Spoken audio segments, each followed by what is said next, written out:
Hello friends, welcome to தியா சமையல். இன்றைக்கி என்ன சமைக்க போகிறேன்னா, சுக்கு மிளகு தனியாலாம் அரைச்சி போட்டு ஒரு மருந்து குழம்பு தான் செய்ய போகிறோம். சாரி, போன வாரம் என்னால் சரியாக வீடியோ போட முடியல. ஏன்னா எனக்கு சளி இருமல் தொண்டை வேற சரியில்லை. அதனால் வீடியோக்கு என்னால் வாய்ஸ் ஓவர் கூட கொடுக்க முடியல. இந்த சளி இருமல்லேருந்து ஒரு நல்ல ரிலீஃப் கிடைக்கணும்னா இந்த மருந்து குழம்பை செஞ்சு சாப்பிடுங்க. நல்ல ஒரு ரிலீஃப் கிடைக்கும். மழை காலத்தில் நம்மளுக்கு டக்கு டக்குன்னு கோல்டு பிடிக்க ஆரம்பிச்சிடும். அதனால் வாரத்துக்கு ஒரு தடவை இல்லை 10 நாளைக்கு ஒரு தடவையாவது இந்த மருந்து குழம்பை செஞ்சு சாப்பிடுங்க. சளி இருமல்லேருந்து ஒரு நல்ல ரிலீஃப் கிடைக்கும். வாங்க எப்படி செய்யறதுன்னு பார்க்கலாம். சமையல் அறைக்கு போறதுக்கு முன்னாடி இப்பதான் ஃபர்ஸ்ட் டைம் என் சேனலை பார்க்குறீங்கன்னா என் சேனலை சப்ஸ்கிரைப் பண்ணிட்டு பக்கத்தில் இருக்க பெல் ஐக்கானை கிளிக் பண்ணிட்டு வாங்க. ஒரு துண்டு சுக்கு எடுத்துக்கோங்க. உங்கள் சுண்டு விரல் சைஸுக்கு எடுத்துக்கோங்க. சுக்கை நல்லா பஞ்சு மாதிரி இடித்து எடுத்துக்கோங்க. ஏன்னா நம்ம முழுசாக மிக்சி ஜாரில் போட்டு அரைச்சா சரியாக அரைப்பட்டு வராது. சில சமயத்தில் நம்மளுக்கு பிளேடு கூட உடஞ்சிரும். அதனால் நல்லா பஞ்சு மாதிரி இடித்து சேர்த்துக்கோங்க. சுக்கை நல்லா பஞ்சு மாதிரி இடிச்சாச்சு. இது ஒரு கிண்ணத்தில் எடுத்து வச்சுக்கோங்க. ஒரு லெமன் சைஸ் புளியை நல்லா கையால் அழுத்தி ஒரு லெமன் சைஸ்க்கு எடுத்துக்கோங்க. 2 கிளாஸ் தண்ணி சேர்த்து புளி ஒரு 10லேருந்து 15 நிமிஷம் நல்லா ஊற விட்டு நல்லா கரைச்சி எடுத்துக்கோங்க. திப்பியெல்லாம் எடுத்து தண்ணியை மட்டும் நல்லா வடித்து எடுத்து வச்சுக்கோங்க. ஒரு பேன் எடுத்துக்கோங்க. பேன் நல்லா சூடான பிறகு 1 ஸ்பூன் எண்ணெய் சேர்த்துக்கோங்க. எண்ணெய் நல்லா சூடான பிறகு 1.5 ஸ்பூன் சீரகம் சேர்த்துக்கோங்க. 2 ஸ்பூன் மிளகு நல்லா கோபுரம் மாதிரி எடுத்து சேர்த்துக்கோங்க. 1.5 ஸ்பூன் தனியா நல்லா கோபுரம் மாதிரி எடுத்து சேர்த்துக்கோங்க. கொஞ்சம் வெந்தயம், ஒரு 1/4 ஸ்பூனில் பாதி வெந்தயம் சேர்த்துக்கோங்க. மிளகு சீரக தனியாலாம் 1 நிமிஷம் லோ ஃப்ளேமில் இந்த எண்ணெயில் நல்லா வறுத்து விடுங்க. வறுக்க அதோடைய ஃப்ளேவர் நல்லா வெளியில் வரும். நல்லா வறுபட்டு அதோடைய ஃப்ளேவர் நல்லா வெளியில் வருது. இப்போ இதில் மிளகு நிறைய சேர்த்துருக்கனால 3 காஞ்ச மிளகாய் சேர்த்துக்கிறேன். ஒரு ஃப்ளேவருக்காக சேர்த்துக்கிறேன். 2 காஷ்மீரி மிளகாய் குழம்புக்கு ஒரு நல்ல கலரை கொடுக்கும். அதனால் காஷ்மீரி மிளகாய் சேர்த்துக்கிறேன். கொஞ்சம் கருவேப்பிலை சேர்த்துக்கிறேன். 10 சின்ன பல்லு பூண்டு தோல் உரித்து முழுசாக சேர்த்துக்கிறேன். 10 சின்ன வெங்காயம் தோல் உரித்து சேர்த்துக்கோங்க. எல்லாம் சேர்த்து ஒரு 1லேருந்து 2 நிமிஷம் நல்லா வதக்கி விடுங்க. அந்த வெங்காயம் நல்லா சாஃப்ட் ஆகிற அளவுக்கு வதக்கி விட்டுக்கணும். வெங்காயம் பூண்டு நல்லா சாஃப்ட் ஆகிற அளவுக்கு வதக்கி விட்டாச்சு. இப்போ இதில் நம்ம இடித்து வச்சுருக்க சுக்கை சேர்த்துக்கோங்க. சுக்கு சேர்த்து ஒரு 30 செகண்ட் எல்லாம் ஒன்று சேர நல்லா கிளறி விட்டுக்கோங்க.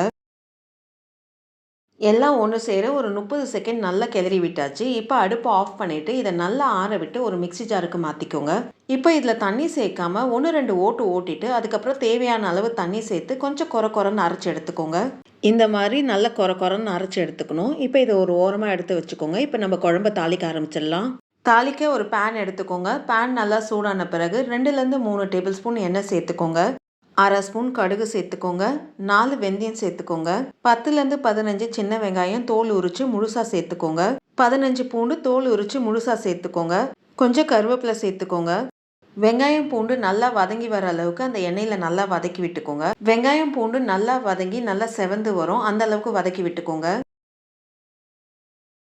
வெங்காயம் பூண்டும் நல்லா வதக்கி விட்டாச்சு. இந்த அளவுக்கு வதக்கி விட்டுக்கணும். இப்போ இதில் ஒரு மீடியம் சைஸ் தக்காளியை நறுக்கி சேர்த்துக்கோங்க. தக்காளி சேர்த்து எல்லாம் ஒன்று சேர நல்லா வதக்கி விட்டுக்கோங்க. தக்காளி நல்லா வெந்து மசிஞ்சு வர அளவுக்கு வதக்கி விட்டுக்கணும். ஒரு 2 நிமிஷம் வதக்கி விட்டிங்கன்னா தக்காளி நல்லா சாஃப்டாக வெந்து வந்துடும். தக்காளி மசிஞ்சு வர அளவுக்கு நல்லா வதக்கி விட்டாச்சு. இப்போ இதில் நம்ம அரைச்சி வச்சிருக்க மசாலாவை சேர்த்துக்கோங்க. மிக்சி ஜாரில் கொஞ்சமாக தண்ணி சேர்த்து மிக்சி ஜார் அலசி அந்த தண்ணியை சேர்த்துக்கோங்க. மசாலா சேர்த்து எல்லாம் ஒன்று சேர ஒரு கலரி விடுங்க.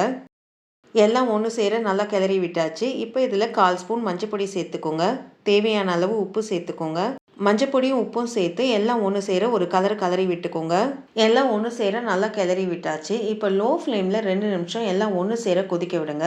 இந்த வீடியோவை பார்த்துட்டு இருக்கவங்க இந்த சேனலை சப்ஸ்கிரைப் பண்ணி உங்களுடைய சப்போர்ட் எனக்கு கொடுங்க. அது மட்டும் இல்லாமல் உங்களுடைய ஒப்பீனியன் சஜஷனை எனக்கு கமெண்ட் செக்ஷனில் போஸ்ட் பண்ணுங்க. என்னுடைய இம்ப்ரூவ்மெண்ட்டுக்கு அது ரொம்ப யூஸ்ஃபுல்லாக இருக்கும். 2 நிமிஷம் ஒன்று சேர கொதிக்க விட்டதில் எண்ணெய் நல்லா பிரிஞ்சு வந்திருக்கு. ஒரு கலரி விட்டுக்கோங்க. இப்போ இதில் நம்ம கரைச்சி வச்சிருக்க புளி தண்ணியை நல்லா திப்பியெல்லாம் வடிச்சிட்டு சேர்த்துக்கோங்க. புளி தண்ணி சேர்த்து எல்லாம் ஒன்று சேர நல்லா கிளறி விட்டுக்கோங்க. எல்லாம் ஒன்று சேர நல்லா கிளறி விட்டாச்சு. இப்போ இது ஒரு கொதி வர ஆரம்பிக்கட்டும். குழம்பு நல்லா சலசலன்னு கொதிக்க ஆரம்பிக்குது. ஒரு கலரி விட்டு மூடி போட்டு ஒரு 7லேருந்து 10 நிமிஷம் ஒன்று சேர கொதிக்க விடுங்க. அப்பப்போ மூடியை திறந்து குழம்பை செக் பண்ணிக்கோங்க. இல்லைன்னா குழம்பு ரொம்ப கொதிச்சு ரொம்ப சுண்ட ஆரம்பிச்சிரும். அதனால் அப்பப்போ செக் பண்ணிக்கோங்க. லோ ஃப்ளேமில் மூடி போட்டு நல்லா கொதிக்க விட்டாச்சு. மூடியை திறந்து பார்ப்போம். எண்ணெய்லாம் நல்லா பிரிஞ்சு குழம்பு நல்லா திக்காகி வந்திருக்கு. ஒரு 8 நிமிஷத்துலேயே குழம்பு நல்லா திக்காகி வந்திருக்கு. மழைக்கு இதமாக சளி இரும்பலுக்கு ஒரு நல்ல ரிலீஃபை தரக்கூடிய ஒரு மருந்து குழம்பு ரெடி ஆயிடுச்சு. இந்த வீடியோ உங்களுக்கு பிடிச்சிருக்கும்னு நினைக்கிறேன். அப்படியே ஒரு லைக்கை தட்டுங்க. மறக்காம என் சேனலை சப்ஸ்கிரைப் பண்ணிட்டு பக்கத்தில் இருக்க பெல் ஐக்கானை கிளிக் பண்ணுங்க. வரும் நாட்கள் இனிதே அமைய நல்வாழ்த்துக்கள். நன்றி, வணக்கம்.